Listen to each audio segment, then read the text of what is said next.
किसी की भावनाओं को ठेस पहुंचाना मेरा मकसद नहीं है। मैं जो कह रहा हूं वो लिखित रूप से कहीं न कहीं हमने पढ़ा है, आप भी पढ़ सकते हैं। मैं ये कहना चाहता हूं कि इस वजह से दुखी हैं सुब्रत राय, सहारा पत्र लिखकर कही ये बात। सहारा इंडिया में लोगों ने बड़ी संख्या में निवेश किया था। कभी भी काफ़ी लोगों को रिफंड नहीं मिल पाया है। लोग अपना रिफंड वापस लेने के लिए परेशान हैं। इधर बीते दिनों से सेबी ने सहारा समूह की कंपनी और अन्य को नोटिस भेजकर 6.48 करोड़ रुपए जमा करने के लिए कहा है।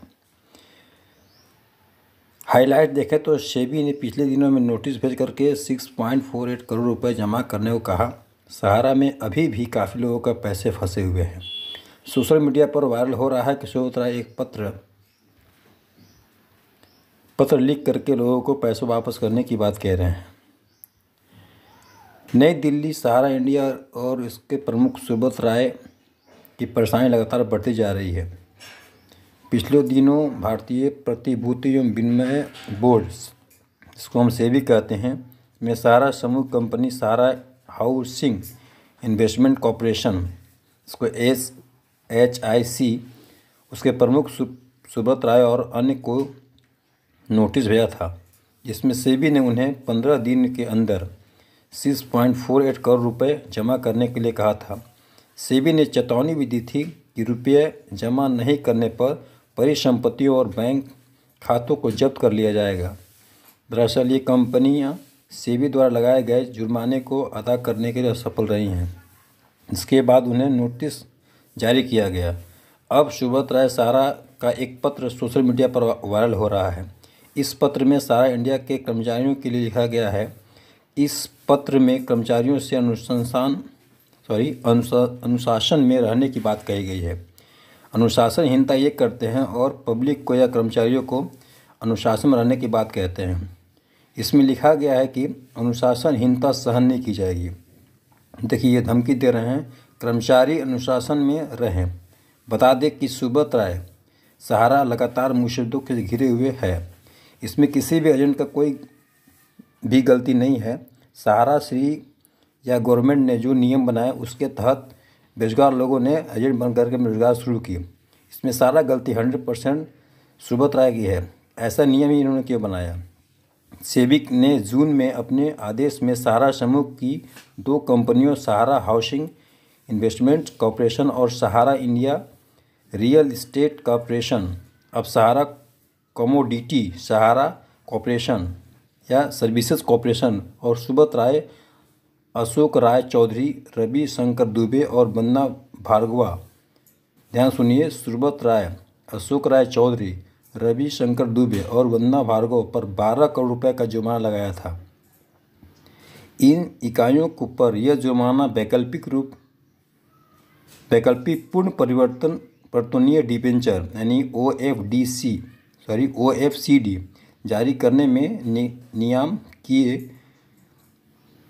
नियमों के उल्लंघन के लिए लगाया गया था। यह मामला सहारा इंडिया रियल एस्टेट कॉरपोरेशन और सहारा इंडिया इन्वेस्टमेंट कॉरपोरेशन द्वारा 2008-9 के दौरान OFCD जारी करने की संबंधित है। इस तरह खड़ा किया 2 लाख करोड़ का कारोबार। मैं बता दूं कि बिहार के अररिया जिले के रहने वाले सुब्रत राय को पढ़ने में कुछ खास मन नहीं लगता था। शुरुआती पढ़ाई लिखाई को कलकत्ता में हुई और फिर वे गोरखपुर पहुंच गए। साल 1978 में सुब्रत राय ने अपने एक दोस्त के साथ मिल करके स्कूटर पर बिस्कुट और नमकीन बेचने का काम शुरू किया।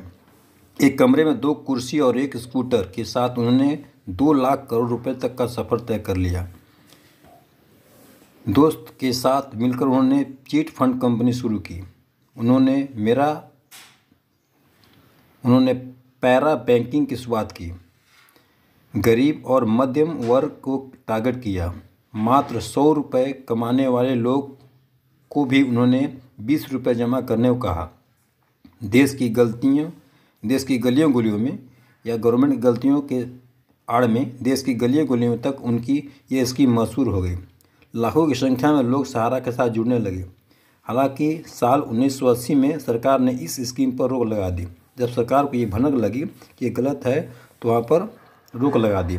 सेबी के कागज़ मांगने पर भेज दिए थे 127 ट्रक। जी हाँ, सहारा ग्रुप की कंपनियों में लोगों ने अपनी ज़िंदगी भर की कमाई लगाई हुई है। सहारा का स्कैम मुख्य रूप से सहारा ग्रुप की 2 कंपनियों Sahara India Real Estate Corporation Limited और Sahara Housing Investment Corporation Limited से जुड़ा हुआ है। विवाद तब शुरू हुआ जब 30 सितंबर 2009 को सहारा ग्रुप की एक कंपनी सहारा प्राइम सिटी ने अपने IPO के लिए सेबी में आवेदन पेश किया। सेबी ने जब इस DRHP को खंगाला तो उसमें कई गड़बड़ियां मिली। सेबी की तरफ से बताया गया कि निवेशकों का डाटा ट्रेस नहीं हो पा रहा था। सेबी ने जब सहारा से निवेशकों की जानकारी मांगी तो 127 ट्रक लेकर सेबी के ऑफिस पहुंच गया, जिसमें निवेशकों की डिटेल्स थी। सेबी ने जब जांच किया तो पता चला इन फाइलों में निवेशकों की पूरी जानकारी नहीं थी, यानी कि सहारा ने यहाँ भी गुमराह किया, गवर्नमेंट को शुरू से लेकर अंत तक गुमराह किया और देश के कोने कोने गरीब, खासकर गरीब तबके के जो लोग हैं और गरीब से ये इनका मुहिम शुरू हुआ। आज इस चैप्टर में हिंदुस्तान के हर व्यक्ति, हर गांव है। लेकिन सोचिए कि सहारा में किसी ने बड़ी ही शिद्दत से पैसा जमा किया और ये सोचा कि मैं अपनी बेटी की शादी करूंगा, घर बनाऊंगा, लेकिन समय पुरने पर वो पैसा प्राप्त नहीं हो रहा। इसका सारा दोषी सहारा श्री ही हैं और कोई नहीं, कोई भी एजेंट की बात नहीं, सहारा श्री।